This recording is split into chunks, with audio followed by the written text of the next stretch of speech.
Well, holy cow, man. Um, whoops. Uh, Maybe you bought this thing off of Amazon. Sorry, I shut the noise gate off on this microphone. I have no idea what this is going to sound like. Anyways, this is the, I don't even know how to pronounce that, aqua whatever. Yeah, but aqua height. I don't know. Anyways, you might have bought this thing because you didn't want to spend like an absurd amount of money on a solar meter for your reptile. And you thought, well, maybe it'll be a good deal. You never know. Maybe it'll work.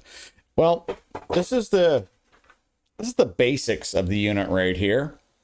Now, while the solar meter is what I believe to be a standalone unit where you would just have basically this piece, you would hold a button and it would give you a UVB reading on your reptile's UVB light. This has a metallic sensor. Will you focus? Focusing. Yes, you will. Okay, so this just gets placed underneath the UVB light, and you take your UVB readings that way. Does it work? Yeah, it works really well. At first, I was not sure how accurate it was. And we've had some blazing hot days here. It's just, it's summertime. And I looked up the UVB or the UV rating for the day. And I took it out into my backyard. I set it down on the grass, turned it on, and it was pretty dead accurate. So when I'm holding it up to my UVB lamps, I discovered that, well, my UVB setup was completely incorrect. And I soon adjusted that so that the UVB is pointing more towards my lizard's basking spot. Okay, so this is a message for people who still use T8 lamps, T8 fluorescent, the tube style. We're not even going to talk about the coil type because those are absolute garbage. If you're using those, you're not your bearded dragon, or yeah, this is about bearded dragons. Your bearded dragon's not getting any UVB unless you have the thing right next to them.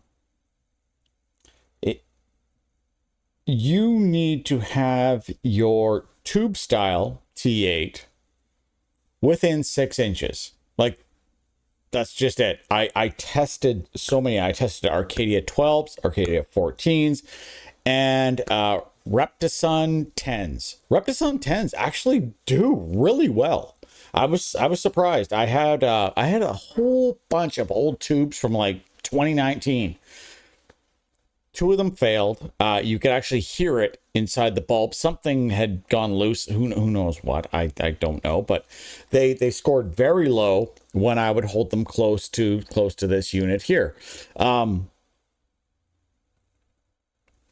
So I adjusted the bearded dragon's basking spot, bring it up a little bit, and I also made sure, and I've done this for the longest time, I made sure if you're using T8 bulbs, you need to have them under the screen. Like, don't screen it at all. Don't put it on top of the screen and think, oh, that's good. Like, I'm going to be fine.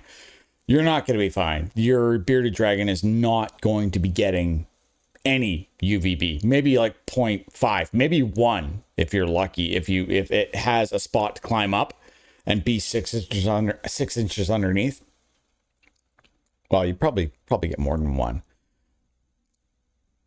You need to, if you've got one of those 40-gallon tanks, those ones with like the slide out, like half and half, they're the worst tanks ever.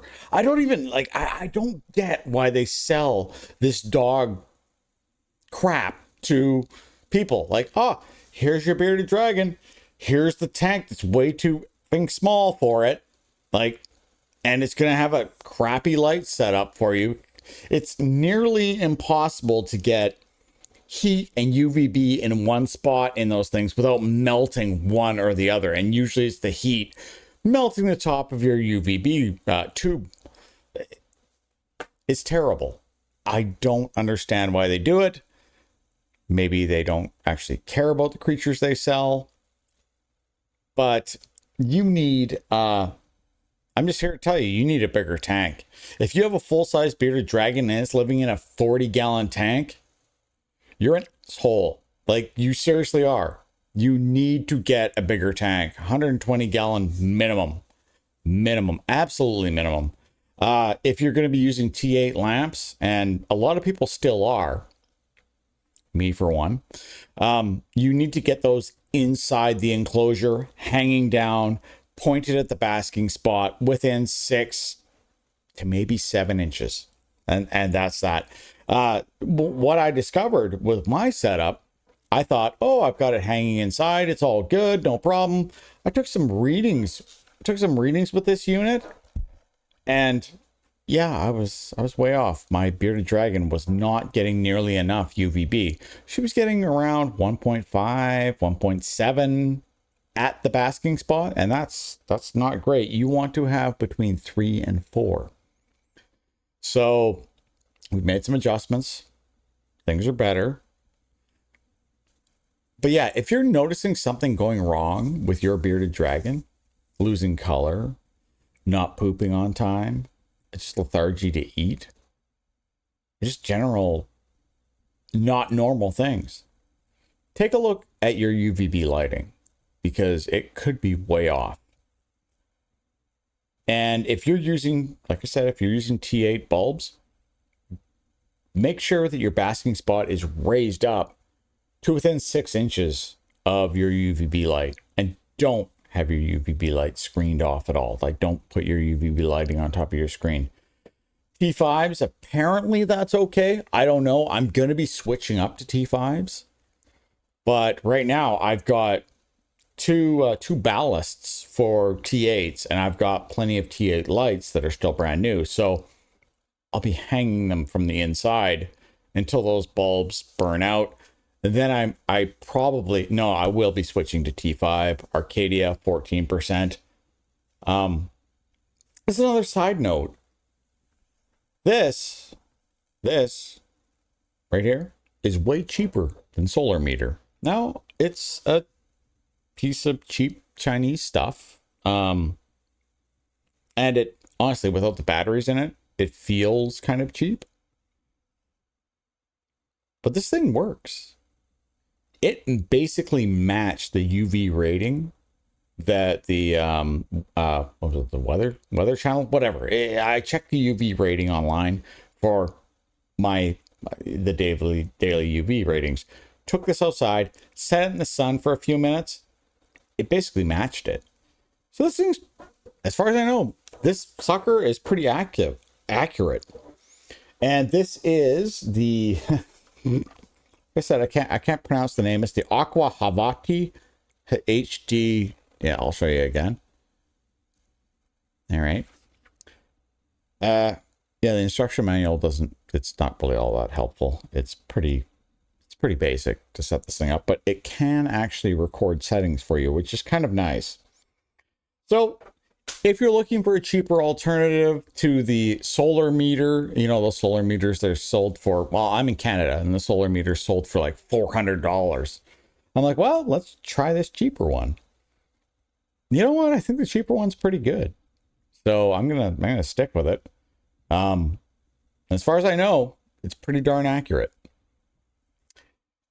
Anyways, if you'd like any more tips and tricks for taking care of a bearded dragon, leave a comment below. Make sure to like, subscribe, and hit that bell icon. Helps me out in the channel. Anyways, I'm Johnny. Yeah, I don't know which channel I'm going to post this on. I've got a couple of channels going that are completely going nowhere. But if you love bearded dragons, leave a thumbs up and take it easy out there. Thanks for watching.